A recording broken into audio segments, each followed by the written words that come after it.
Right. Let's get down to business. We have a chalkboard behind us, but the chalk doesn't work. The breakable chalk, very flimsy chalk. But you can see that we've already got some key words Really, written down. this is a mood board. Mm-hmm.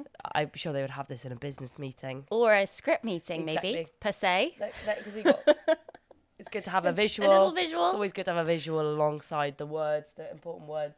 Look at that beautiful jail BB's Yeah, drawn. I did a jail. I've Talking done about a jail. stunning tree. It's a beautiful. In fact, tree house. And maybe Treehouse. we could just do a little house next to it as well. Little house. Exactly. There you go.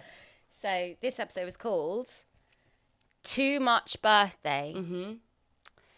It is almost an example of an adult's version of a child getting so excited and having so many high expectations for their big day, and then him having a tantrum and having to go to bed at 4 p.m. Absolutely. I mean, Kendall couldn't have come across as more like an infantilized sort of princeling in this episode, could he?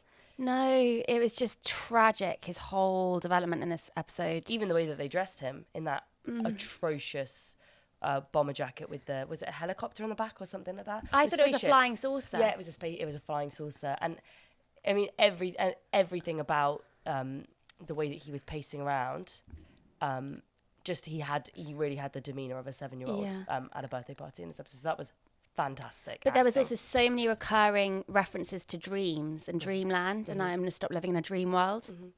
And actually, by the end of the episode, I feel like his dreams have been shattered. crushed. Exactly. And I just found it so brilliant, this episode. I mean, it was my most disrupted watching because of the baby, and trying to watch it this morning mid-fight and stuff, which wasn't great. So I am really looking forward to watching this one again. This in is gonna terms be of a good rewatch. a bottle episode of a party. Absolutely. An epic party. A party that has escalators. Imagine having a party big enough to have an escalator. Yeah, I was talking about this with Horatio when I was watching it last night. I remember going to a 17th birthday party, something along those lines, a really rich girl, and it being this kind of affair where there are all these different floors and waiters and servers and stuff like that. And it being so fancy, it was like a Charleston-themed birthday party, and she got her parents had arranged for Charleston teachers to come in and teach the guests how to do the Charleston. I bet all they're these from different rooms. Strictly. And mixed in adults, teenagers, everything like that. But basically, nobody ends up having a really good time. No. Because teenagers don't want to go to that kind of a party. They want to drink and hang out with their friends. And adults don't want to be hanging around with a bunch of, kids. Yes, but that was also interesting because in this episode, once the Sibs, that were there and everything, which we'll get into the structure and everything, but drinking and drugs and dancing and getting happy was such vital components to their evening. And if they were going to be there, they had to have a good time. And happiness became another word that was repeated so much. Exactly. And let's just talk for a second, because this episode is set at Kendall's 40th birthday party. So he had, from what I can gather, he had a treehouse, which was a crucial part of the whole episode. I mean, having a VIP section at your own birthday party is so absurd. Because it became quite quickly clear that none of these people were his friends. Oh, yeah. And even Stewie wasn't there. Stewie must be doing another job. Do you think Stewie? so? He must be. Well, of course, because he would be there, wouldn't he? He would and they be keep there. referencing. They don't reference the character unless he's coming back one day. Yes. That was the other thing about the intro that I found really confusing, because they had Adrian Brody even in the intro, but he's not there. But it was only because Kendall's saying to Adrian Brody in that cutaway, I'm having a nervous breakdown of a 40th birthday party. It was just to remind the audience that's so true. That's what's coming up. But they also have a compliment hole. Oh, my God. That scene. Where you walk through the flowery canopy and there are people hiding in the walls to give you compliments dressed up You're as flowers. full of grace. Fuck off! Oh, my God. That was so brilliant. Okay, we'll get to that. We'll get to that. They had a woman, as you arrived at the party, saying, "Welcome to Kendall's birth," and you are now part of his birth. And then Roman realizes that means that this pink tunnel that they've walked in through must be the mother's vagina. Yeah. Okay, well, let's get all to that. Let's get to all of this. But basically, we open after the intro, which basically is building up the fact that Logan is going for Kendall. Mm-hmm. We have Kendall singing on his own. And unfortunately being in that middle ground where you're not like bad enough that it's funny, No. but you're also not good enough that it's worth listening to. Yeah. So it's just embarrassing to listen to. It's just really embarrassing. It's a really tender song. Yeah, Billy really Joel. tender, really, really tender. It's called Honesty. Especially when you think about the fact that who is Kendall? He's a billionaire. And he's a rich kid and he's had all of these crazy life experiences. So it's really weird to hear somebody, that character, singing like a Billy Joel song. Yeah. Because that makes you think, oh God, like, when did they listen to music? Like, Yes. what were their experiences growing up with? What kind of music did they listen to and what could they relate to? Yeah, but also I think that comes into play later when you see him in this fetal position at the end and you realise, oh, he isn't as hard as he seems. He does sing Billy Joel and he can cry and he isn't just a robot. Like, he's kind of coming across, well, he's been coming across for the last few episodes. He just wants to be liked. He just wants friends. And he just wants like a normal life, probably. Almost like he's romanticizing it. But then you see somebody carrying a giant crucifix to try and get him to approve it. And he's saying that he wants this party to be the full fucking thing, full fucking thing. And his girlfriend, what's her name? Reva? No, that's the wife. Rava is the wife. I was gonna get us to have a cast list for all of the characters, but I thought I think actually it's much more fun if we we're lo-fi. It's short little blonde girl. Short little blonde girl with nice arms. She's got nice arms. But she folds them a lot, and that's quite a flattering position. It is a very flattering position, the arm fold, isn't it? Because you get to not only look very flattered, but you always get to look sexy and stroppy, which I always also love. she loves a top without any shoulders. Oh, she loves a strapless top as well. And that's also very flattering. Very flattering. Everyone has a nice collarbone. Not everyone, but she has a particularly nice one. Well, most people have a collarbone. Yeah, most people have a nice décolletage, I will admit that. And a strapless top is more flattering than you would think. She looks fantastic. So she is there right from the beginning, watching Kendall do his rehearsal for his big set he's going to do at the party. And you can tell that she is slightly cautious. Yeah. And what do you think from watching her development as a character, which hasn't been huge? No. Do you think that she has genuine feelings for Kendall? I think that she, because she's obviously from the rival family, the Pierces. Yeah. I think that she is enjoying probably pissing off her parents and her family by being with Kendall. She's enjoying the fact that they can enable each other's drug habits, I reckon. I think she's a perfect example of somebody who will be an addict forever. Well, they're high functioning. Yeah. They're high functioning addicts. They're clearly still taking stuff together. And I don't know, it just seems to me like one of those relationships where they're not really hearing each other. No, and that's seen later. I mean, it's so indicative of that. But it's like, I think that she cares about him, but doesn't really care who he is and what his problems are. She wants the things that go alongside him. He's a placeholder for now. Yeah. And I don't think that any intelligent woman could be with Kendall and not feel pity for him. Yeah. So if she does feel pity for him, she's still with him because she wants access to the enabling and the drugs and the whatever. But in terms of this being his birthday and a celebration of him, which is all he wants, he just wants people to love him. So we have the current girlfriend, and then later when we meet the ex-wife, all the people that are supposedly important in his life. This is a kind of a weird, I don't know, a mixture of everything that has mattered and hurt and been good for Kendall. It's all just like a cauldron of everything he's ever experienced. And so no wonder the end happens. I think that he's just overwhelmed with everyone there. Yeah, well, why does somebody have a birthday party, like that, but also a birthday party in general? It's because you are trying to establish or like consolidate all of the connections that you have in your life, and you're trying to prove, look at me, but he look has at how none. well I'm doing. And yet he was the one walking through, just occasionally getting spoken to by like his PR team. Nobody came up to him, nobody wanted to speak to him, nobody was warm with him. It was so formal and cold, and it's like it backfired where it should have been a show of how well he is doing. Yeah. Instead, it was just such a demonstration of the fact that he kind of has nothing. He has no connections. So the next scene we have opens on Tom Googling or Google imaging prisons again. So that's, on the forefront of his mind. He really believes he's still going to prison. Shiv is oiling the wheels and having a chat with Roman, and their bickering is really building up. And we have Roman kind of quite nastily saying to Shiv, some of this comes naturally to us. You keep fucking up, basically. Yeah, exactly. I think that he has found a lot of strength in the last few episodes because he is the child that has not let Logan down recently.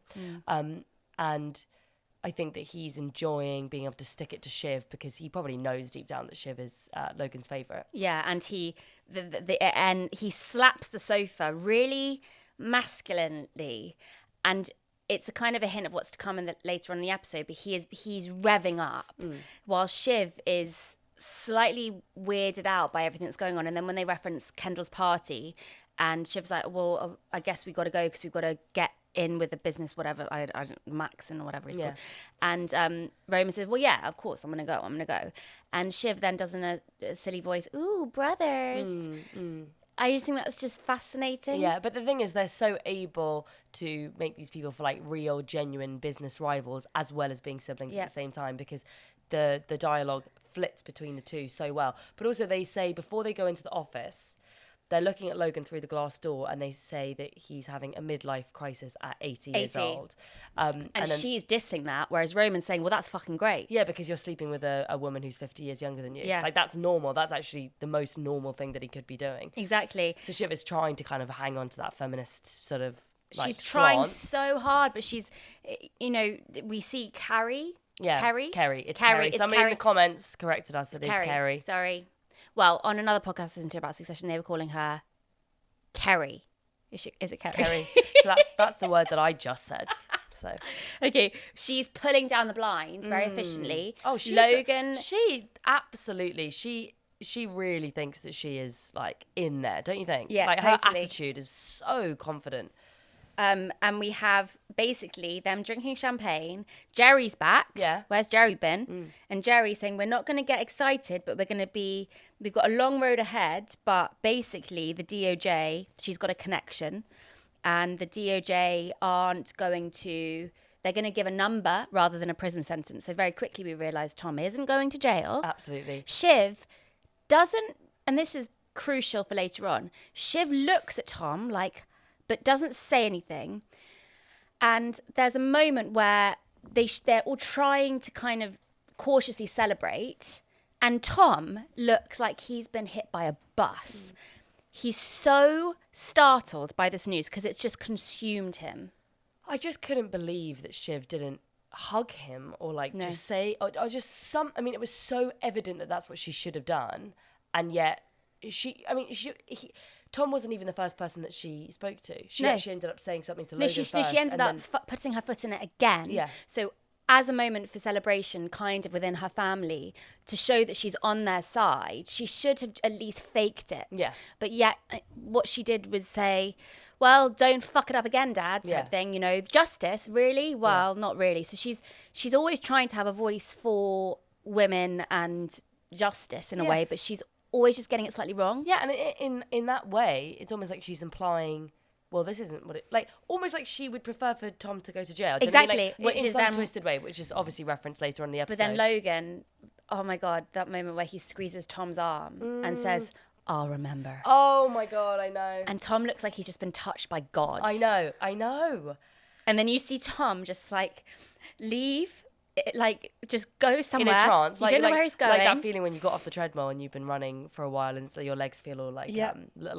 He says he has to go to the little boy's room, but he's not going to the boy's room. He's going to Greg's room. He's going to the big boy's room, the tall boy's room. And he says, Greg, can you scooch over a little bit, buddy? And then he just fucking tips up the desk like a It gorilla. was phenomenal. Such a wonderful physical visual silent scene. Gorgeous. Amazing. And he comes up and kisses Greg's forehead and they have says, such a twisted relationship. so fucked up, and says, I'm all free. I'm sorry about my accents again. I love your accent. But just, and then we, because this is a really long episode, we should probably get through it. But that is, we set up the fact that Waystar is on the up. Mm-hmm.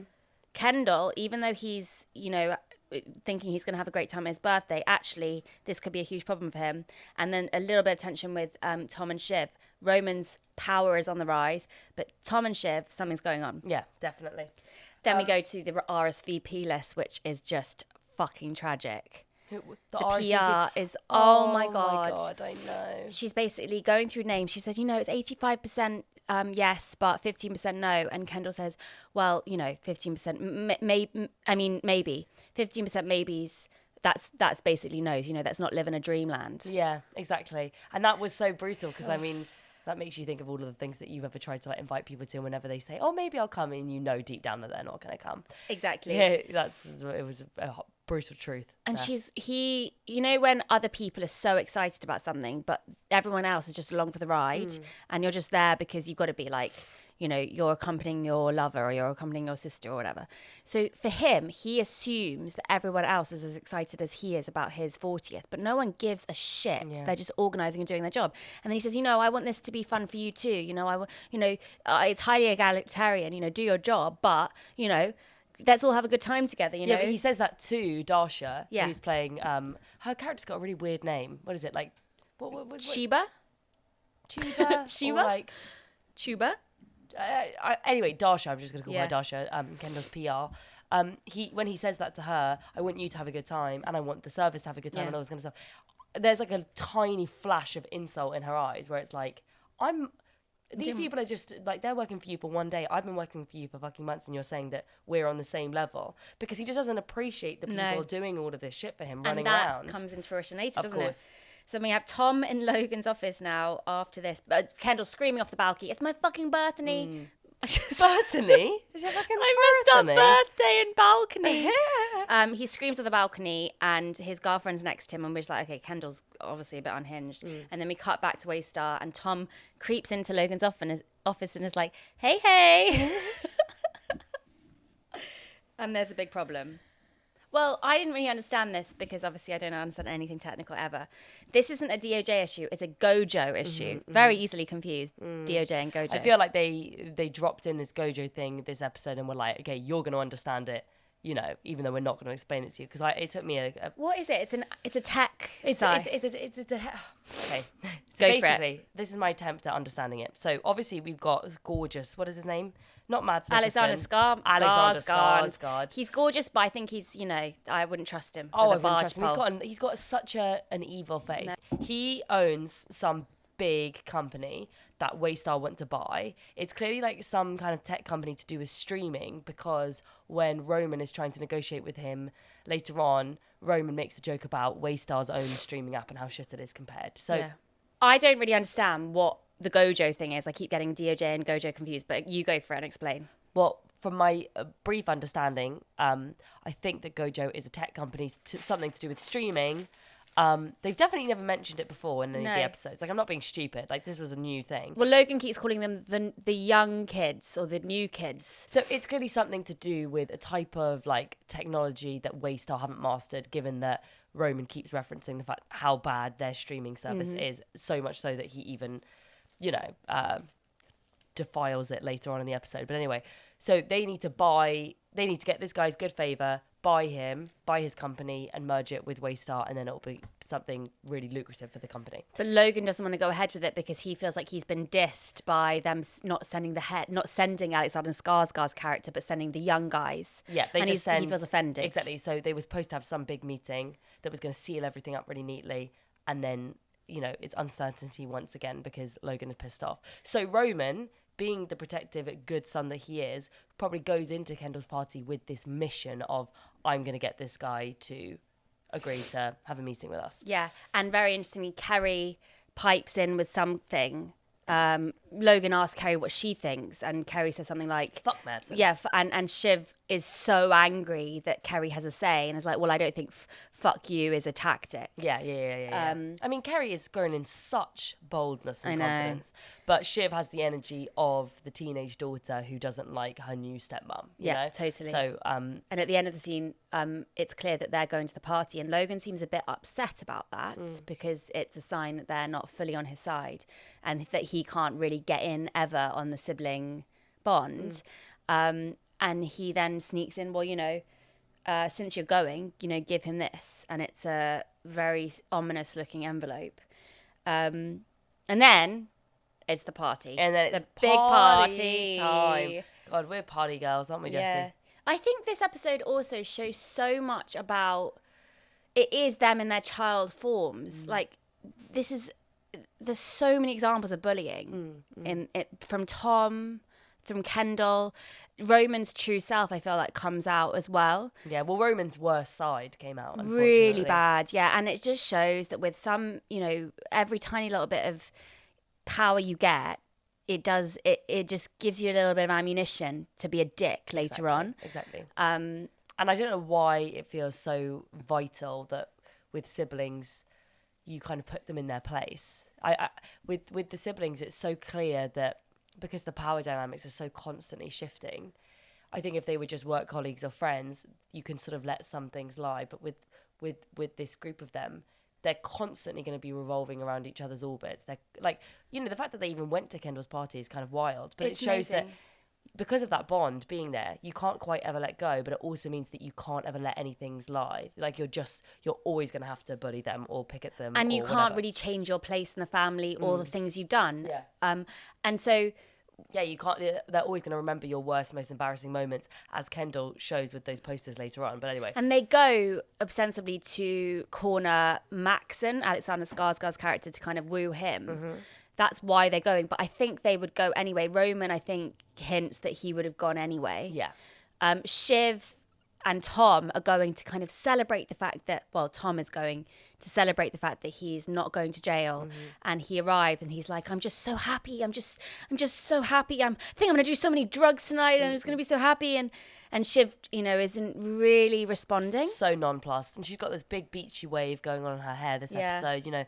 She's really like sort of bothered by Tom's constant muttering about all of this stuff. Like she was annoyed when he was mentioning prison all the time, and now she's annoyed that he's happy. And he's like, I'm going to get fucked up tonight. Is that okay? And she's like, you don't need my permission. Yeah, she's constantly trying to break down the codependency thing between them, and almost like implying like, why are you so obsessed with me? When it's like, that's your husband, that's your literal husband. I don't understand. And Connor arrives with his arm in a coat, a grey fleece type coat, and looks cozy. It does. Do you think the actor broke his arm? He must have. Yeah, because I mean, you wouldn't just give a character a broken arm. Although I think, that's so true, because there was no other reason for it. But he says that he slipped doing an Irish jig.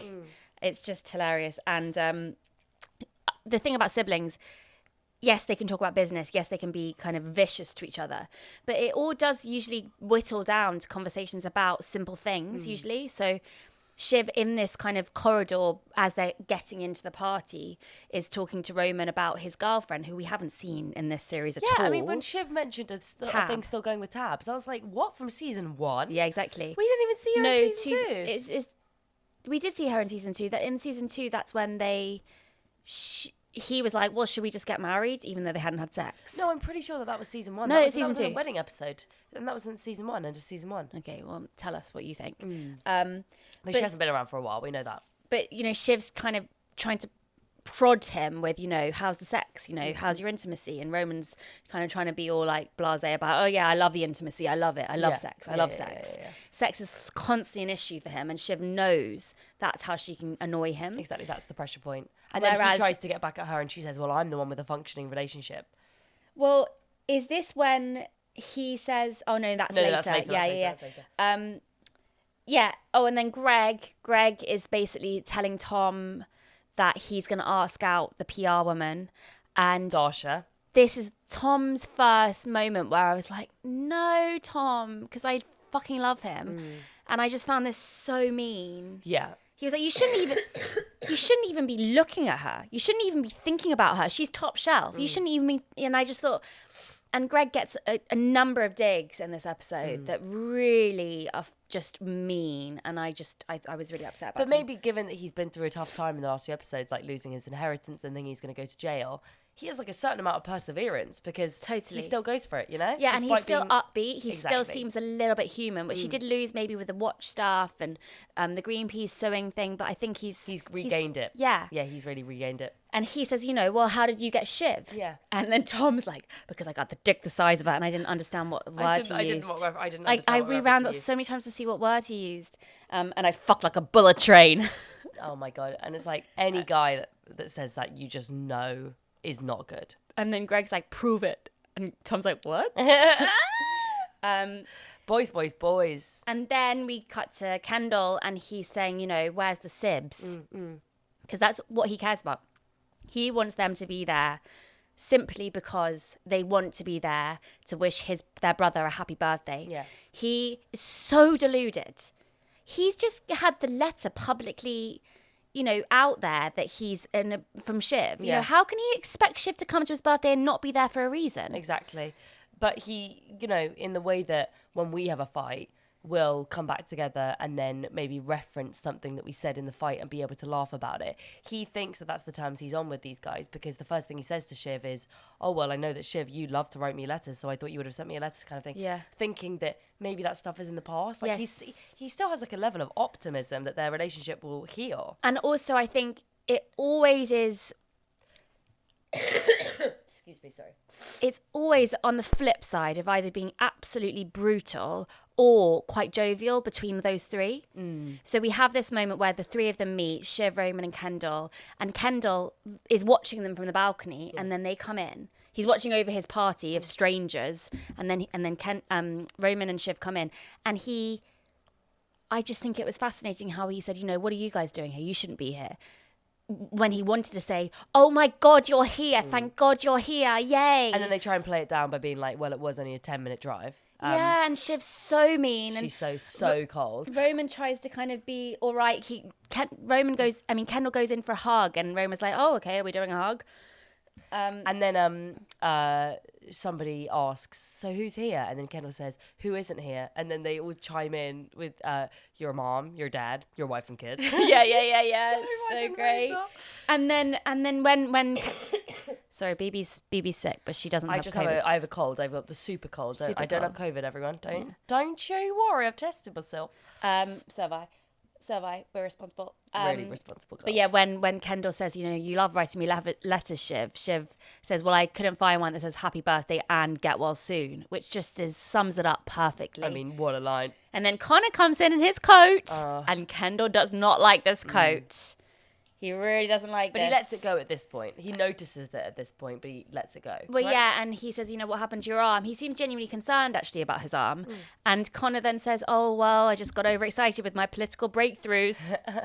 It's so sweet. And then Kendall leads them into this sort of art display that he's clearly had commissioned and put together. No, but before that, we have... on the walk there, which I just thought was quite interesting, is Roman is sticking up for his mum. So Roman says, did you ask for her permission to get the vagina? That was really weird and interesting that he stood up for her. In this episode a few times and in a previous episode, Roman is sticking up for the parents and is defensive and protective. And so he's like, did you ask to have mum's vagina, like a giant replica of her vagina, which is how everyone enters the party, which is hilarious. And then he also says to the girl that's waiting to greet them, if this is my mother's vagina, then you should... Sorry. Damn. Oh, I thought I wrote it down. But anyway, he basically says that, you know, as an insult to his... to reduce the insult to his mother, that they should make it more narrow.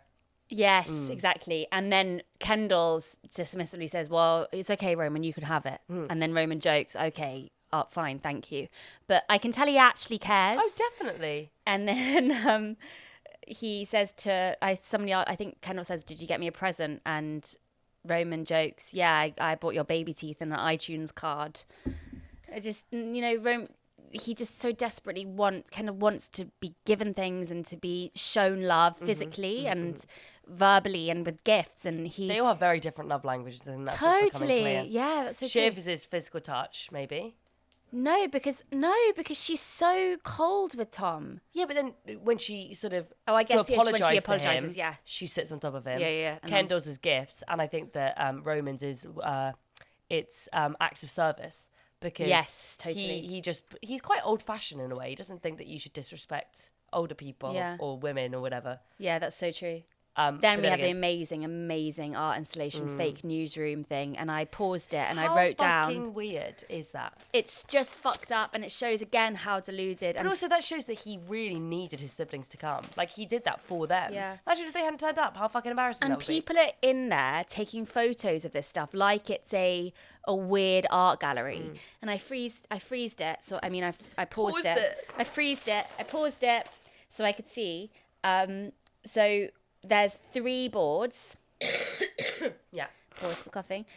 Right, Connor's one is Connor elected president of shitting his bag, which then later Connor's like, but you know, I only shit my bag because I was taking you camping because Dad didn't want to take you camping, and then I ate some bad fish. So it's obviously a story that we keep coming back to, that, you know, Logan was always AWOL and Connor had to take on this fatherly role. Kendall, elected president of World Federation. So Kendall's is pristine, perfect, exactly what he thinks is going to happen in his future. Power hungry, deluded, mad. And then the most awful one of Shiv, which again puts her in her place as a silly little woman who is never going to get the power that she wants, and how dare she even want it and be going for it.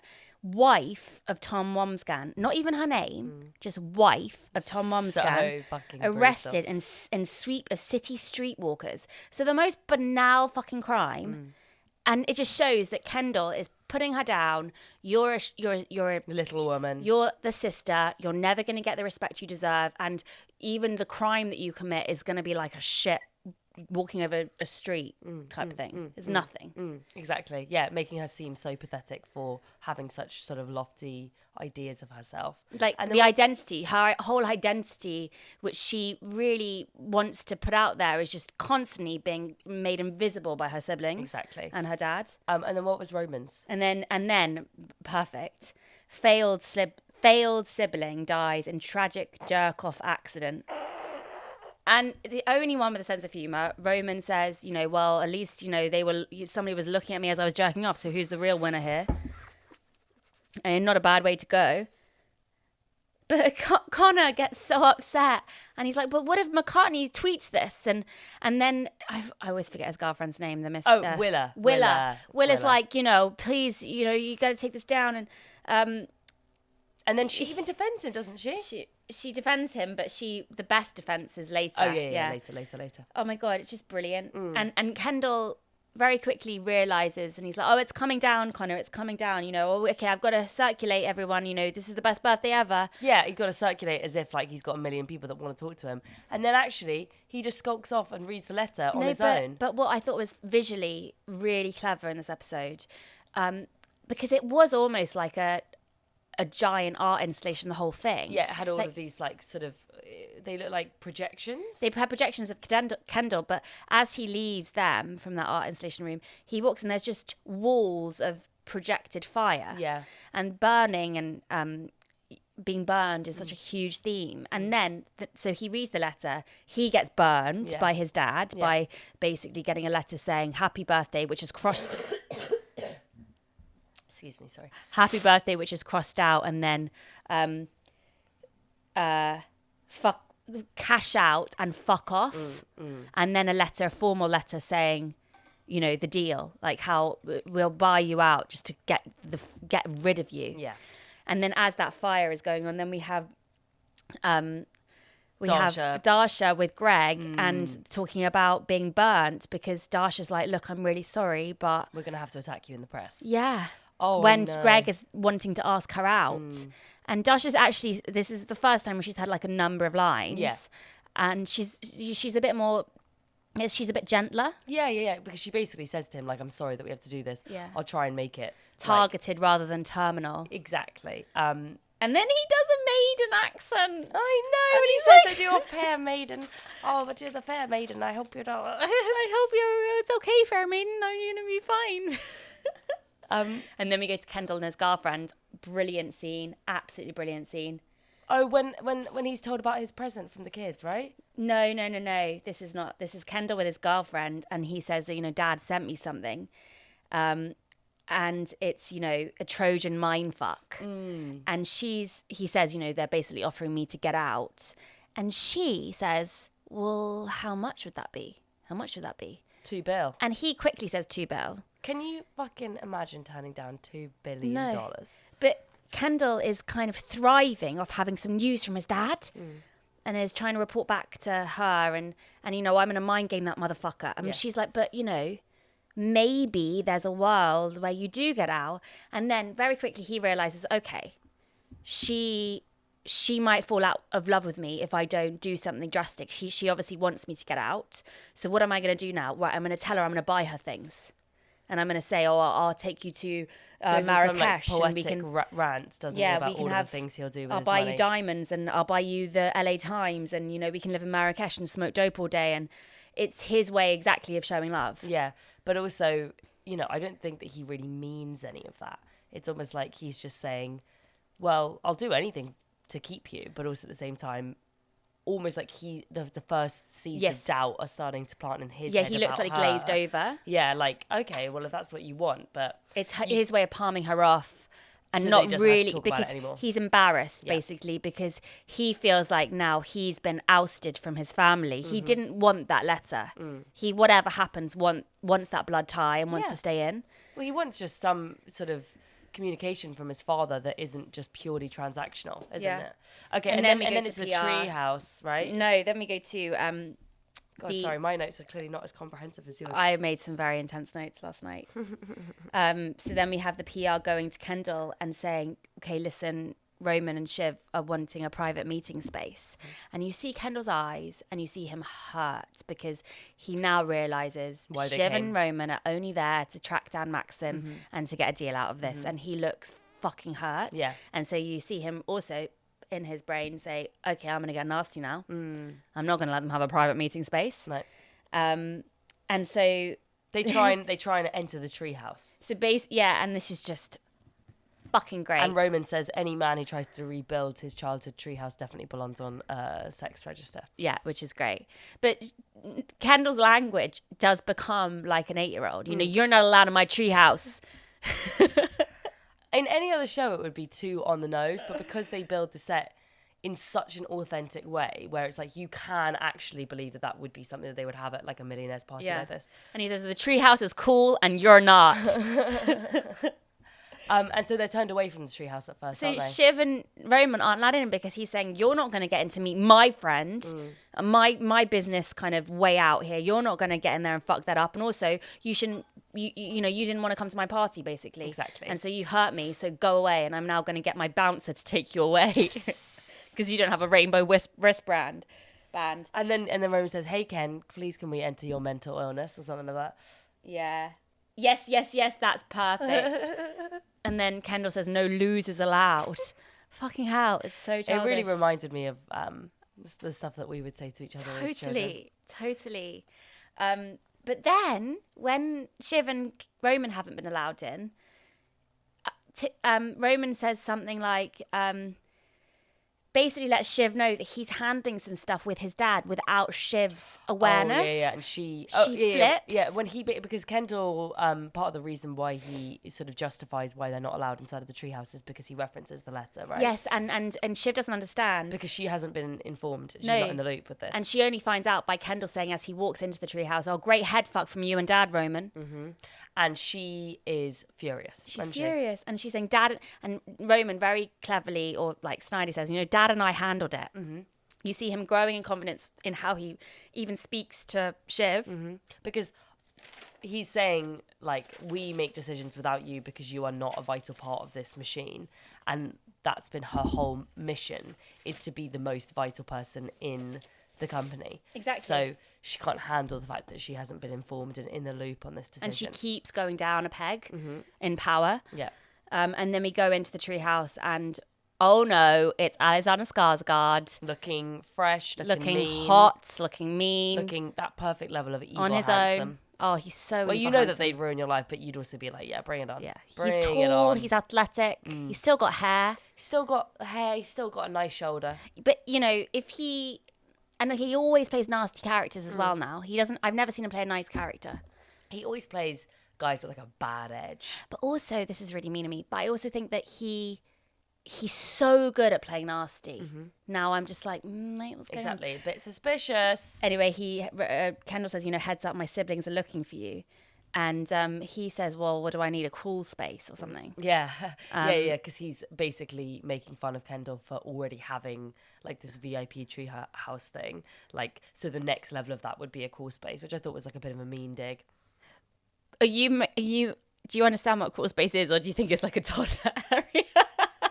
I know what a crawl space is. What do you think a crawl space is? A crawl space is like a small space. Okay, cool. No, yeah, a crawl space is like a place where people go to hide. Yeah. Okay, because I was thinking that you thought that the next level up from this party would be like a soft place. No, I didn't think it was a pocket. I didn't think that he was talking about a creche. Jesus. Okay, cool. But a crawl space is like a small space. Okay. I only know that because I watched. I don't know how else you How would would you know it. that? Because I know that because I watched Maid recently, and there's a crawl space in that. Well, a crawl space, like, you can have a crawl space underneath your floorboards, or you can have it in your attic or something like that. Why do people want crawl spaces? They don't. I mean, I don't think anyone wants one, but sometimes people have to use one if they're stuck in a situation. Okay, cool. Anyway, I didn't really understand anything they were saying, Alexander Skarsgård or Kendall. Nor did I. But then the only thing that I thought was great was that Kendall says at the end, so, what do you need? What do you need for the party? And Alexander Skarsgård says, privacy, pussy, pasta. And then Kendall calls over somebody in the background, be like, hey, sort him out. And then he looks back at Alexander and says, he's not a good guy, but enjoy. He's a one-man dark web. Yeah. He says to the guy that he's going to put with Madsen. I thought that was pretty cool. But I think Kendall's trying to impress the cool guy at the party. He's trying to impress the cool guy, but he's also, I think this is the first time I realised the extent of Kendall's addiction. The fact that the majority of this party is we don't know who they are. All of them are taking drugs. Mm-hmm. Like, his world is, he's surrounded by addicts. Yeah. And it was the first time I really felt quite worried for him in a lot of ways. The fact that he knows the guy over there who can immediately hook Alexander Skarsgård up with everything that he needs. And I don't know, it was really weird. And then to contrast with that, immediately, the next scene is with Rava, his ex-wife. Is it Rava? Yeah. Who's so, like, motherly and normal. And composed. And, like, he makes fun and sort of says that, this might not be her kind of thing. Her kind of thing would be just having like an evening in with a bottle of wine and a couple of her friends. And pasta. That sounds great, actually. I would love that. Yeah. She sees through him. She just sees that he's a little boy, and he can sense that, and he kind of shrivels in her presence because he knows that she knows that he's a loser. Yeah, but then why was she with him? I'm just trying to. Well, did Kendall used to be more normal? Well, they would have, been together when they were younger. They had kids together. Yeah. It was like a normal thing, maybe. But I just thought this scene was just perfect for. Oh God, when she says, "Did you get the kids' present?" Oh, the homemade and he acts like he's just found out something, like where the keys are to a nuclear bomb or something, and he has to find them. Yeah. Keys to a nuclear bomb. What's the other? What can I say instead? The keys to Pandora's box. There you go. Something like that. Yeah. Anyway, he's like, what present? When I get? Where is it? What does it look like? I haven't got a present. What? It looks like a present. And she's just like, sorry. She's just like, yeah. Well, it's got rabbit paper, and he cares so much because it's the one touchstone he's got with reality. Yeah. His and actual children who actually care about him, because he can see through that the siblings don't, and none of the business people at the party do. The fact is, his kids actually care about him. Yeah. And so that means so much to him. And then he just wants some approval from her and says, actually, I might be getting out. You can tell he doesn't. You can tell he doesn't want to get out, but you can tell that he thinks that people think he should get out, and have probably been telling him to get out for years. So he says, I think I might get out. And she's like, oh, really? Well, maybe that would be good, because then I can finally have nannies stopping, following my kids in the playground, which is the first time I've heard of this. Yeah. And then later we find out that, yes, Waystar have been sending spies out to follow the children. Anyway. And then Kendall, clearly carrying that frustration from not knowing where the kids' presents are and from feeling guilty, is really ratty then to his PR team and says that let's trace that gift. Where's that fucking gift? And he wants to change the music, and he says he wants all bangers all the time. And get Connor to take off his coat. It's just so. But the thing, I think this is the line of the episode, actually. He says, he's worried that this is an arsehole's birthday party. And that's exactly what I said at the first meeting. I didn't want this to be an arsehole's birthday party. Exactly. He didn't want it to be an arsehole's birthday party. Why do we sound so weird saying arsehole? arsehole? But it's also so, how many meetings did he have about this party? I know. That's just tragic. But yeah, this tiny little walk-through scene where he's saying, trace that gift, get Connor to take off his coat, we should be playing bangers. Why isn't the music? He suddenly has this moment of stillness and self-awareness where he realizes, oh yeah, I'm a dick. And it's the first thud, which later triggers his kind of downfall. I think that basically this episode is the first time that Kendall's really been truly, truly self-aware about how he comes across. But only midway. This is the first time. This is, up until now, up until the present gate, and getting that letter, it really ripped him open a bit. And then Greg comes up to him, and Kendall just becomes mean again. After that moment of self-awareness, he's now just like kind of retreats and becomes mean and gets out his claws and says, hey, snitch bitch. Yeah. And Greg is like, I'm thinking of asking out your Comfrey. Comfrey. That's her character's name. I'm thinking about, and Kendall's so horrible. And it's like, what, you? No. What if I want to ask her out? You're not fucking asking her out. Separate church and state. I don't know. I've never understood that. And yeah, Greg, he just is completely bullying Greg. Again, Greg is kind of humble about it and is like, well, I might. And then Kendall does the most disgusting thing. He's like, well, duh, Greg. Like you're just, I said no, duh. Stop being a fucking parasite and leeching on my family, Yeah, he said that he's the world's tallest parasite, didn't he? And then, and then Kendall storms off and is like, I'm only joking. No, you weren't. You were being yourself there. You were being a mean man. Exactly. And because Greg, in a way, he gets to be mean to Greg like he's a little sibling in the way that he can't do with his own siblings anymore. Yeah, exactly. Because they don't respect him. Totally. And Greg has kind of taken on the role of honorary sibling. Exactly. And then Greg kind of punches the LED Kendall in the background, like he punches his dick, and then keeps. I think a couple of moments in this episode, I felt like the director left it rolling. Yeah, and then let the actors improvise. I think that's what's so nice, because you could really feel that they allow a certain playfulness. Yeah, like at the beginning when Kendall's rehearsing the song, and then they do that really wide shot, and Kendall screams something like, "It's my fucking birthday." There are a few moments where I thought, this is just him. Totally. He's doing this. Oh my God, you just know that the actor, Jeremy, he is Kendall. He is Kendall. Yeah. You just know. Who's Fisher? Such a great name. It's in the credits. Who's Fisher? Yeah, Fisher Stevens. Yeah. Who's he? Don't know. What character is he? Hi, Fisher. Hey, Fish. Then we go back to a really, really brief scene with Tom and Shiv. Shiv is pissed off about Roman. And Tom is annoyed that everyone is not looking happy because he assumes that if he's not going to prison, everyone should be happy. And also, everyone's rich here and everyone's at a party. Why isn't everyone happy? And Shiv is like, just chill out. Yeah. You're kind of killing your own buzz, I think she says, something like that. And then we have just another really quick scene where PR woman goes up to Connor and says, we've got this complimentary sweater for you. Cashmere sweater. We wanted to give it to you as a gift. And Connor's like, I got my coat. I like my coat. And then she tries to come up with another lame excuse about how somebody was supposed to take his coat in the check room, and so this would just make everything easier. So I don't trust check rooms. Yeah. And then he sort of barks at her, and then Willa stands up for... Oh my God, Willa, this is her best line ever. She's like, do you know that you might be speaking to the next president of the United States?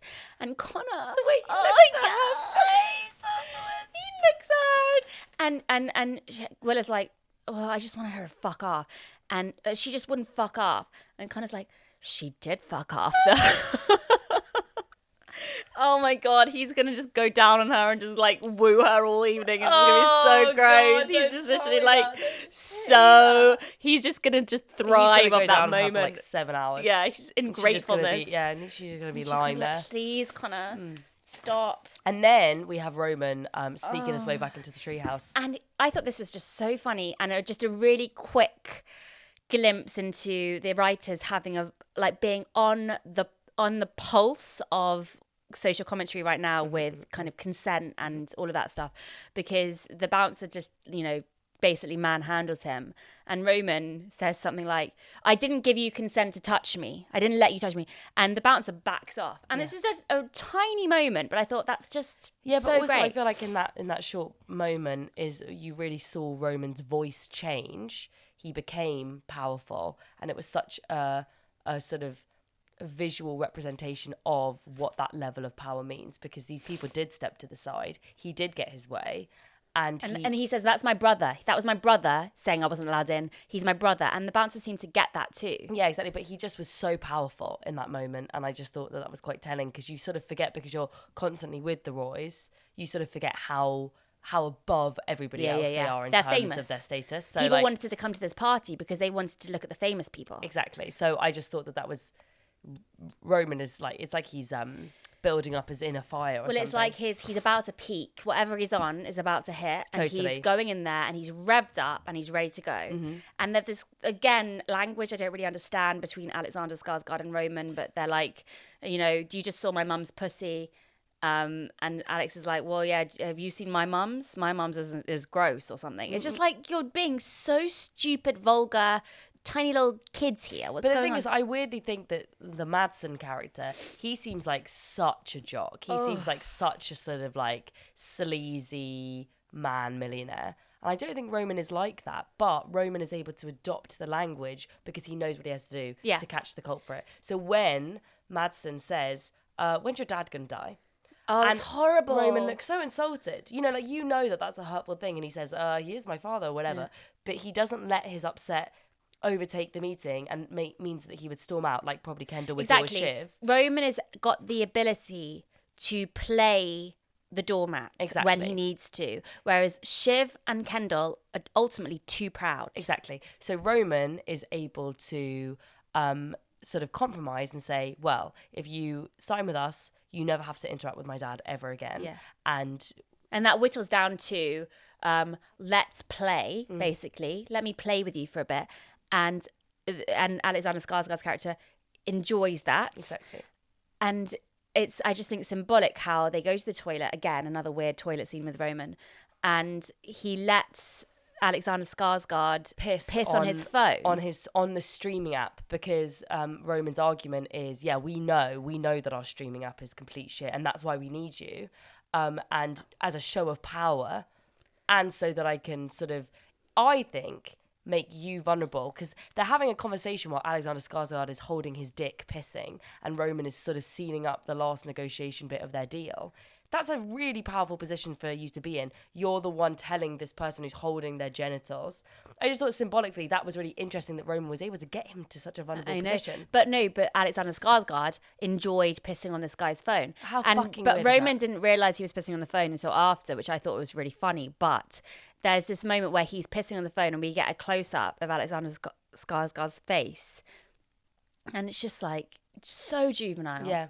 But the thing is, I think when you're at that level of like sort of power and money, only sordid things like that are going to give you a thrill. Yeah, and he's already done everything. It's a novelty. Nothing can shock anymore. But also, I mean, that's disgusting for somebody to piss on your phone. But Roman is willing to sink to that level of depravity, and it works. And it works. It fucking works. And so he is puffed up to the max by the time he's finished with that meeting. And then we go to, you know, this episode is so great for immediately going from one extreme to the other. So then we go to Kendall as he's backstage, he's about to go on for his set, do the Billy Joe Osmond thing. There's this weird moment where he's kind of about to get a harness strapped on and he's got his girlfriend with him and his two PR women, and they're like, everyone's looking at him like, oh God, he has to fucking fly now. Are you going to be careful, Ken? You know, you could die doing this. No one wants him to do it. And then it's clear that he doesn't want to do it. And he's embarrassed and he's been deflated. And then when he says, actually, no, it's a, you know, it's stupid, you know, it's stupid. And then the PR's like, but what about Tiny Wu-Tang? You just dread to think who they've hired. What about the Tiny Wu-Tang?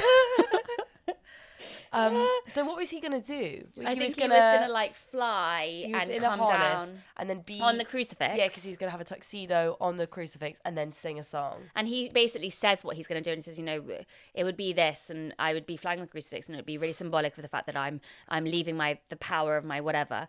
And then when he says he's not going to do it, the other PR woman, is like, well, thank fuck for that. After he's gone away, but that's a fucking relief. But I just find the girlfriend, the Pierce daughter, you know, her energy is so kind of like, oh, it creeps me out because it's like, why are you allowing this guy to be so pathetic? Like, I know. you're a smart girl. Well, no, but I don't think she is. I think that actually, and then we see in a second, I think she's actually there for the ride. She doesn't. I don't give a think she shit. cares about him. Exactly. No. Because, of course. But no, but we've got, first of all, Shiv being at a complete low. She takes off her shoes, she takes some drugs, she puts some drugs into a drink, and she goes into the middle of the dance floor of these Is strangers. that what she was doing? She was putting drugs into a drink? drugs in a drink. And then she goes and dances, and, you know, Greg is watching from the balcony, and the PR girl comes up to him, and she's obviously like, fuck this night, you know, everything is just a nightmare. And Greg's like, you know, before you said that you were gonna, you know, go for me in public on Kendall's path, I was going to ask you out. And she's like, why didn't you? And she was like, well, because Kendall said that I'm not allowed. And she's like, I've got 800 lunchboxes. He-Man lunchboxes from the 80s in my house, and I'm now going to have to sell them on eBay, and I don't have any receipts. She's basically using this moment to be like, fuck Kendall. Yeah. Ask me out if you want to ask me out. Even though I think she does kind of like him, but I think it's more in a rebellion to Kendall. I think it's probably, it's rebelling against Kendall, but you never know. Romance could blossom. That would be lovely. Okay, now we're on the home stretch. Okay, now we are on the home stretch. Because this is when the baby was awake. I was trying to watch it this morning. I didn't make as thorough notes. Mm-hmm. But Well, don't basically, worry, I did. we have Kendall now searching for the gift. Okay, well, I mean... Perfect. Basically, he is tearing through all of these probably like thousands of dollars worth of presents because he just wants to find his kids' presents. And she, the girlfriend, is kind of pissed off because it's a sign that he's More got invested. this other life. Exactly. Well, he had a life before her, and these are his children, and they're something real. And she's like, you know, I'm sure you'll find it. And he's like, yeah, but I'm not going to find it if we don't start looking for it. And she's like, I know that. And then there's this moment where she's like, what, do you want to open my present? And he opens it, and it's an expensive watch. Oh. And his reaction was so fascinating because at first I didn't understand it. I thought that he was being the childish one. But then on reflection, you kind of understand. He gets upset, and he clearly shows in his face that he doesn't really understand. And she does that awkward thing where she's like, oh, no, I'll take it back. It's shit, I'm shit at presents, I'm shit at presents. And then she's like, do you want a blowjob? No, but but the least sexy way that you could possibly fucking say that. No, but before that, he's like, I just don't understand why you would get me a watch. Yeah, exactly. And he's really baffled. He asks if it's engraved. Because it's not even engraved. Yeah, but basically his point is, if you know me at all, why would you get me something that I don't need and that I don't want? Yeah.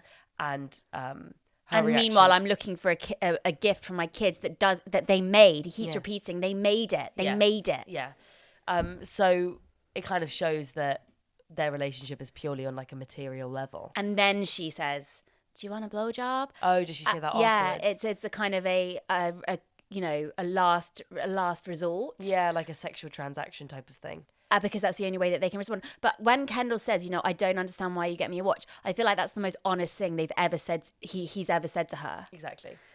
And then he starts crying and says, I wish I was home. And I think what he means here is, I wish I was back at home. Oh, definitely. I wish I was a child again at home. She doesn't get it, and she says, we can go home. You fucking idiot. But that's not what he means at all. He means he wants to be with his father. He wants to be back in the loving family embrace. And somebody buying you a watch that you don't need when you already have one is such a sort of, probably such a wake-up call for him, realising that he could be surrounded by money and wealth and riches and beautiful women, but if somebody doesn't know you and know who you are and what you like and what you need, then what's the point of any of it? Yeah, and that it's the end of him in this episode, really. He's crushed. He's humiliated, and he's surrounded by big, ridiculous pictures of his face. I mean, obviously we're giving him a lot of credit now for realizing, and we're making him a very sympathetic And he says character. it himself. He says, this is pathetic. But literally looking around, as Roman says, it's disgustingly Kendall. He does have terrible taste. Yeah. And he is 40 years old. He should fucking know better.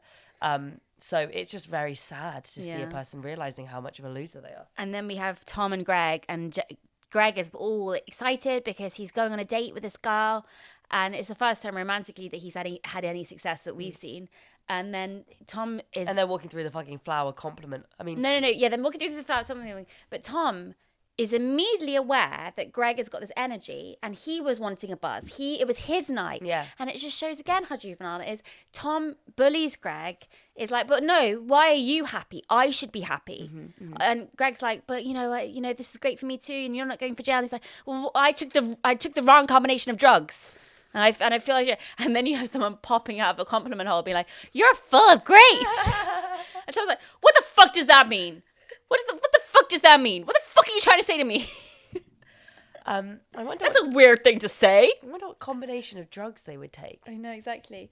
And then Greg's like, sorry, he's just taken to the compliment hole. He's just taking lots of cocaine. And so I was like, no, don't say that, Greg. I'm a public figure. I might run for president one day or something, And it just shows that Tom, even in this moment of being fucked, still has these, grand plans for himself. And also the anxiety of never allowing yourself to be truly happy because deep down you know that there's something wrong, Yeah. Like, he's obviously happy that he's not going to prison, but he probably saw in that moment that Shiv wasn't happy about the fact that he wasn't going to prison. Like, he's going to be deeply unhappy for a long time. No, and Greg's like, we can both be happy. It's not a finite pie. Yeah. And Tom's like, well, you ruined my happiness. You ruined it. Because he needs someone to blame that's not himself and that's not his wife. And he has, he's using Greg as a scapegoat because he's so frustrated within his relationship now. Oh, Shiv dancing was so embarrassing to watch. Then it was embarrassing to watch. But then Roman, in the next scene, after this compliment hole with Tom and Greg, says, you were fucking dancing. It was embarrassing. Yeah. Everyone, I've gotten, people have come to me asking to what tell me you're how on. embarrassing. How humiliating would that be for Shiv? That was her one moment. She was like, fuck it, I'm at a party, I'm gonna have a good time, everything is going shit, I'm just gonna do something for me. And then her brother sees through that, Exactly, goes for it, and just just ruins her. There's nothing worse than somebody making you feel like you embarrassed yourself. Like humiliation is such a strong emotion. It's like somebody saying, you looked silly in that outfit. Oh, you look like a silly little bitch dancing. But basically, she says to Roman, she says to Roman, what happened? Tell me what happened. And Roman, all bumped up, is like, I don't know, bumped up's the word. Says, I'll speak to Dad and see if he wants to loop you in. And Shiv is so angry, and then he calls her the dance of the sugar plum failure. Yeah, and then Roman again says exactly what everyone has been thinking. But he's kind of got this new energy about him and he says, I know you wanted him to go to prison. You wanted to get some dick while he was inside. That's what the problem is. Absolutely.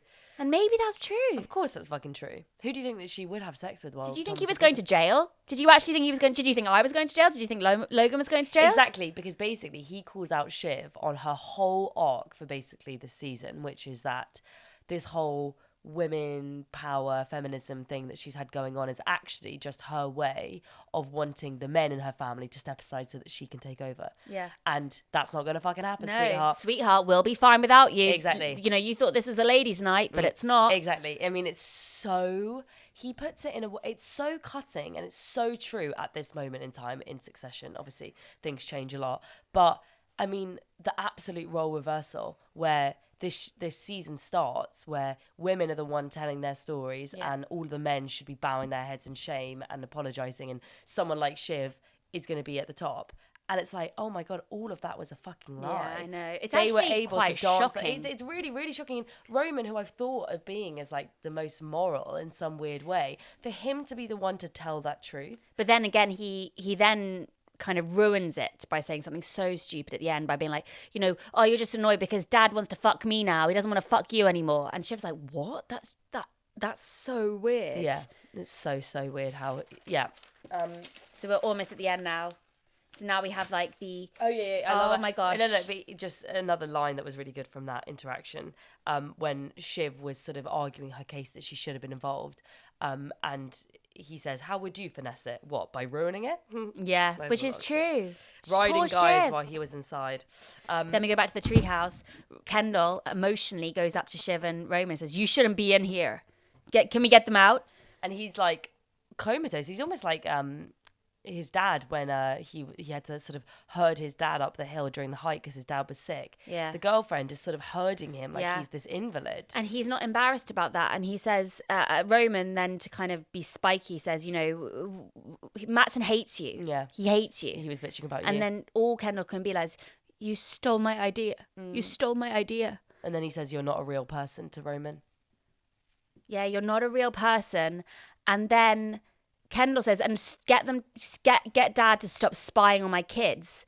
And Shiv then has a moment where she's like, what? And she decides to sort of use that to attack Roman with, and he sort of says, well, whose side are you on Exactly. now? They're now all, it's like a pack of lions, and they can just turn in a second and pounce on any other. Exactly. They're going to use any kind of information that they can as a weapon to just try and gain themselves like a tiny bit more respect back, because they've all lost so much. Exactly. But then Roman, before he says, you know, you're not a real person, says, you just can't bear to see me win. And it's true. Roman hasn't had a chance to shine. Totally. This is his episode to shine. Even though we actually dislike him in this episode and he's become, you know, uglier. Yeah. He, at the same time, has won. He has won because he's the only one that's willing to compromise. He's the only one that's willing to do the dirty work and is not so proud.